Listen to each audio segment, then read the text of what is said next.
नमस्कार, मी अश्विनी पुरी आणि तुम्ही पाहताय DS न्यूज 24। संगमनेर तालुक्यातील साकूर पठार भागातील राजकारणातून एक महत्त्वाची घडामोड समोर आलेली आहे।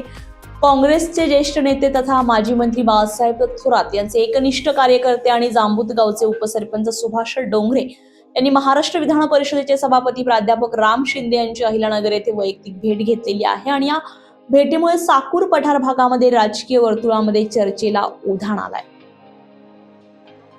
सभापती राम शिंदे हे अहिल्यानगर जिल्ह्याच्या दौऱ्यावर असताना सुभाष डोंगरे यांनी त्यांची भेट घेतली। यावेळी डोंगरे यांनी पुष्पगुच्छ देऊन त्यांचं स्वागत केलंय। त्यामुळे या भेटीमागे नेमकं काय कारण आहे याबाबत विविध स्तरावर चर्चा रंगू लागल्यात। सुभाष डोंगरे यांनी ही भेट कोणत्या उद्देशानं घेतली याबाबत अद्याप कोणतीही अधिकृत माहिती समोर आलेली नाहीये। त्यामुळे राजकीय वर्तुळात अनेक तर्कवितर्कांना उधाण आलंय। आगामी स्थानिक राजकारणाच्या पार्श्वभूमीवर या भेटीकडे उत्सुकतेनं पाहिलं जात आहे।